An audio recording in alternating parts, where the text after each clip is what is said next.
Hi, this is Kylie Coo. Welcome to my studio. So we are continuing with the boho theme in the Mixed Media Emporium Facebook group that I co-host with Nina Ribena. And there's a link to the group in the description box below, along with a link to Nina's video this week. So here's my boho journal. I've not done anything in it since last time, and what I'm going to do today is some boho doodles. Now I'm actually going to do this on a piece of cardstock. I've squared it off, and each square is roughly, I think it's 2 3/4 inches or 7 centimetres. These doodles could be done direct onto pages in the journal, but I'm just going to do it this way. And I'll explain why in a little while. So I'm just using a fine liner pen. I've got my coffee because this is my second time of recording this video. I've already done all these doodles and discovered that I hadn't pressed record. So these are very simple, easy to draw doodles, no measuring involved beyond the fact that I've squared off my paper. So I'm just starting with a series of circles. Now, if these kind of imperfectly perfect circles are not your cup of tea, then obviously you could use a compass or something else to draw round to make nice even circles. But I'm quite happy with this approach because they are doodles. So what I'm basically doing now is a mandala, and it's a bit of a messy mandala, and that's absolutely fine. And all I'll be using through these doodles are very basic shapes. So you'll see all I'm starting to do now is some patterns within each of the circles, turning the paper as and when I need to try and even the design up just a little bit.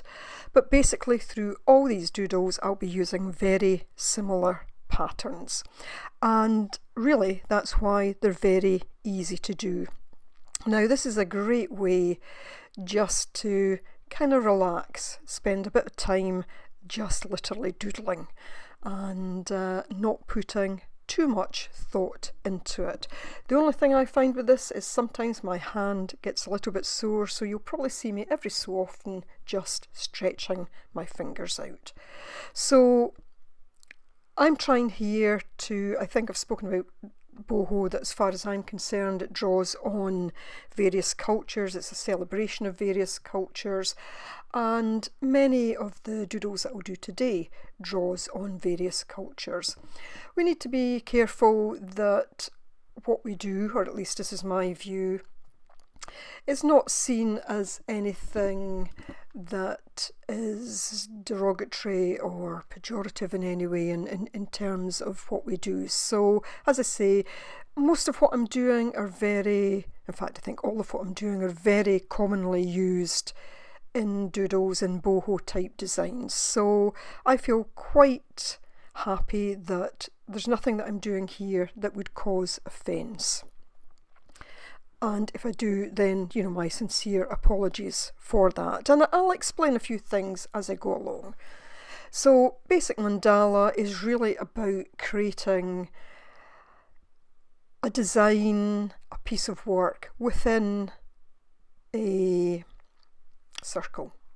And, I've made them odd-shaped circles. There's nothing to say that they have to be absolutely perfect circles. So now I'm doing a very sketchy feather. And of course, feathers are found everywhere. I think they are often taken to be related to, and especially in terms of their design, the First Nation populations of North America. But you'll find feathers represented in many cultures. So I've just done that one as very sketchy and just a little bit of design on it.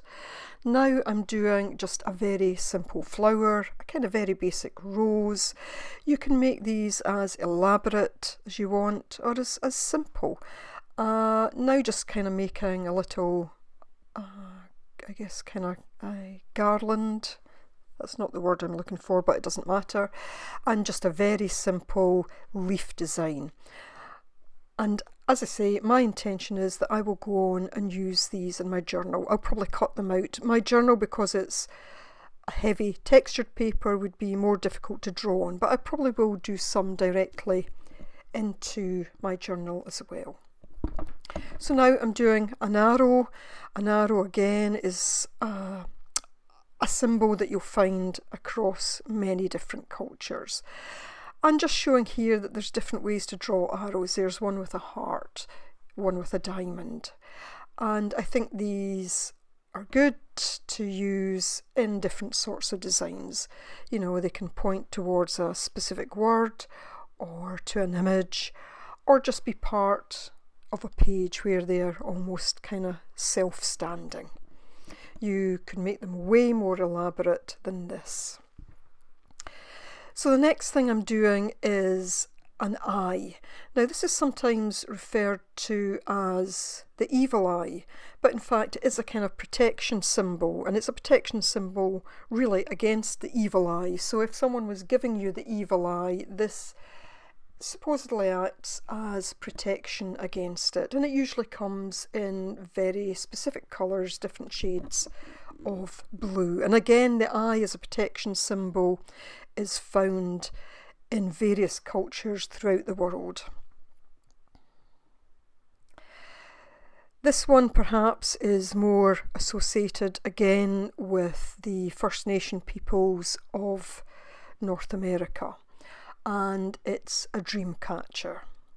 And this is just very much my take on it, just doing almost a kind of mandala type design there to represent the strings that catch the dreams. And all I'm going to do on this is some threads that represent feathers and beads. So very simple designs here, nothing too fancy about them, because as I say, at the end of the day, these are simply doodles. And just some lines around that, almost representing the way that the frame of it would be bound with fabric or whatever. Moving on to the next one, I'm doing a moon symbol here, and just some very basic patterns on it. You'll see I use a lot of circles, half circles, petal type designs. And all I'm trying to show is that in doodling, it doesn't need to be anything elaborate. If you can do elaborate doodles, all good and well. Today I'm just about showing some quick and easy doodles. Again, from this you could have feathers, you could have stars hanging off it, whatever. You can make these, really make them your own. Just doing another sort of feather here, less sketchy this time compared to the first one, but a very similar design.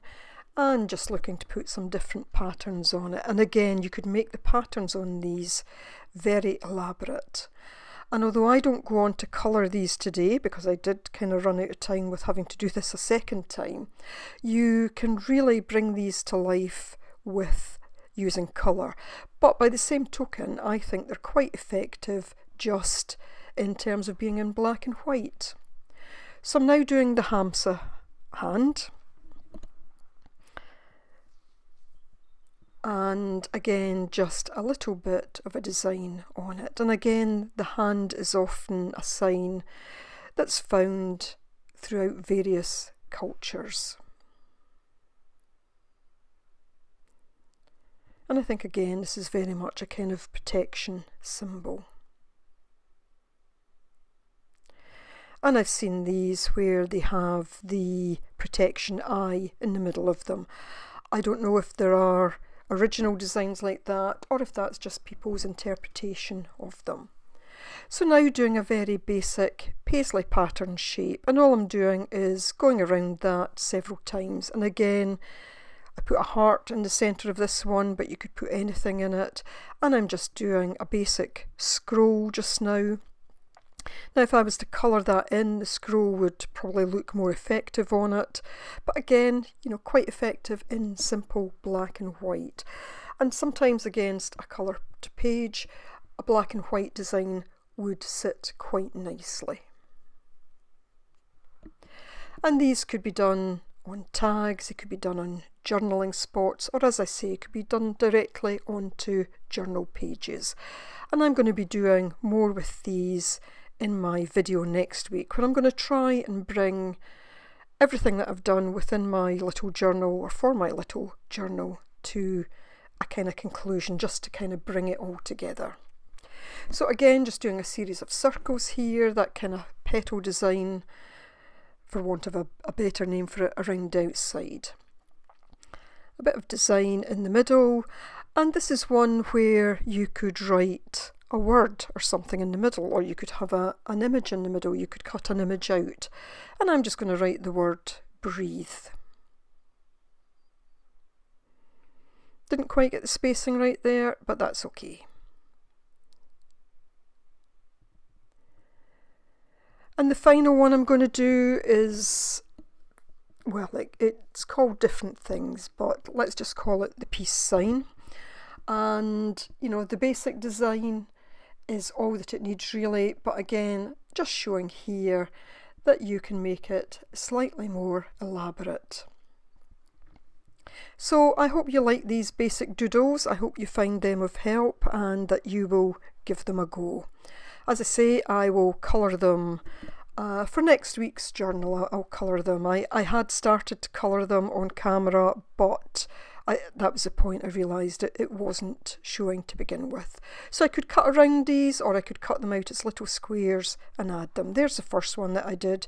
You see, it's very similar. I just tried to replicate it. That was an original one that I did in pencil.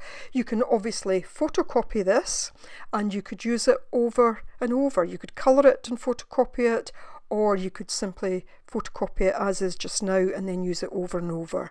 Some basic pens or pencils, or a wash of watercolour or whatever. And as you see there, you can go back and add more doodles. You can keep doodling away on this. So as I say, I hope this has been of some use to you. And as always, I thank you so much for watching, and we'll see you again next week. So thanks for watching. Bye for now.